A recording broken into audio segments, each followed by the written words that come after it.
င်းရဲမွတ်တင်မှုတွေနဲ့ဆိုင်လာတဲ့အခါလူတယောက်ရဲ့ဂုဏ်သိက္ခာကဘယ်လောက်ထိတန်ဖိုးကျသွားနိုင်တယ်လဲငွေကဘဝရဲ့အဖြစ်ဖြစ်လာတဲ့ကျွန်တော်တို့ဘာတွေကိုစည်းနေကြရတယ်လဲ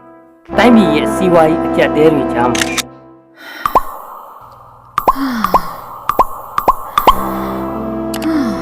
အတုံးလုံးအတစ်တွေခက်စားလာနေပါတယ်အရင်ကမယံငဲလို့ခေါ်ခဲ့တဲ့အရာတွေအခုတော့စပွန်စားတဲ့ဒိတ်ခဲတဲ့အင်္ဂလိပ်လိုခေါ်လိုက်တော့ခင်မီတယ်လို့အဆင့်ရှိတယ်လို့ထင်ရပေမဲ့ဒီစကလုံးတွေရဲ့နောက်ွယ်မှာတော့အပုပ်နှံ့တွေရှိနေပါတယ်ဒါဟာငွေကြေးအခက်အခဲကိုအခွင့်ကောင်းယူပြီးလူကုန်တိတ်ခါကိုဈေးကွက်ထဲမှာအပေါ်စားပစ္စည်းလိုရောင်းဝယ်လုပ်နေကြတာပဲဖြစ်ပါတယ်ပို့ပြီးရင်နာစရာကောင်းတာကအခုနောက်ပိုင်းမှာကလေးတစ်ဖက်နဲ့စစ်ကနေမားသားတွေတော့ဒီလမ်းနဲ့ရောက်ကုန်ကြတာပါမိခင်ဆိုတာတာသမီအတွက်စံပြဖြစ်ရမယ်သူပါဒါပေမဲ့ငွေမျက်နှာတစ်ခုတည်းကိုကြည့်ပြီးကိုတာသမီရှိမှခေါင်းမပေါ်နိုင်မဲ့လမ်းမျိုးကိုရွေးချယ်နေကြတာဟာမြင်ရတာတကယ်ကိုစိတ်မကောင်းဘူးဒါဟာရွေးချယ်မှုလားဒါမှမဟုတ်ဖိအားပေးခံရတဲ့ထွက်ပေါက်တစ်ခုလား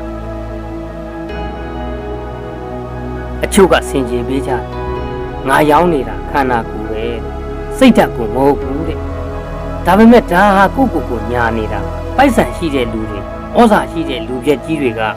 အမျိုးသမီးတွေကိုလူလို့မမြင်ပါဘူးသူတို့ငွေပေးပြီးဝယ်လို့ရတယ်အချင်းမီးနှုတ်ပြလို့ရတယ်ကစားစရာတကူလို့ပဲမြင်ကြတာဒီမုတ်ဆိုးတွေဟာငွေကြေးအားနည်းချက်ကိုအခွင့်ကောင်းယူပြီးစပွန်ဆာဆိုတဲ့နာမည်လှလေးနဲ့ကျွံပြုတ်ဖို့စူးစမ်းနေကြတာဖြစ်ပါတယ်ဒါပေမဲ့လောကမှာတခြားနည်းလမ်းတစ်ခုရှိပါသေးတယ်မိမိလက်နဲ့ရှာဖွေတဲ့ငွေတကြဟာ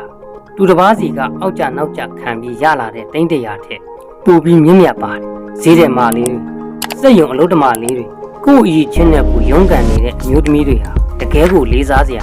အမျိုးသမီးဆိုတာဗရမ ्या လို့ပါတွေးမှတောက်တာတွေးမှတန်ဖို့တက်တာသူတစ်ပါးရဲ့အရေးအောက်မှာမရကြီးကိုကြောက်နေရတဲ့ဘဝတည်းကိုခြေထောက်ကိုပေါ်ရက်တီရတာကအစာပေါင်းများစွာပိုကုန်ရှိပါတယ်ငွေဆိုတာတုံးလိုက်ရင်ကုန်သွားမှာဒါပေမဲ့အရှက်နဲ့တိတ်ခါကတော့တစ်ခါပျက်စီးသွားရင်ဘယ်ငွေနဲ့မှပြန်ဝယ်လို့မရတော့ပါအမျိုးသမီးတယောက်ရဲ့အလှဆုံးချိန်ဟာကိုယုံကြည်မှုရှိနဲ့လောကအလယ်မှာကောင်းမှုအရနိုင်တဲ့အချိန်ပါကိုတန်ဖိုးထားပါပညာတတ်အောင်တင်အလုပ်ကိုကြိုးစားပါကိုလေးစားတဲ့အမျိုးသမီးတယောက်ရဲ့အလှဘယ်တော့မှမအုံမင်းပါလူအဖွဲ့အစည်းတစ်ခုကိုသူတို့ဘယ်လောက်ချမ်းသာတယ်လဲဆိုတာနဲ့မတိုင်းတာပါအဲ့ဒီလူအဖွဲ့အစည်းကအမျိုးသမီးတွေကိုဘာတွေစတိခိုင်းတယ်လဲဆိုတာနဲ့ပဲတိုင်းတာတာဂုံတိတ်ခါကိုဘယ်ငွေတော့နဲ့မှမလဲလိုက်ပါ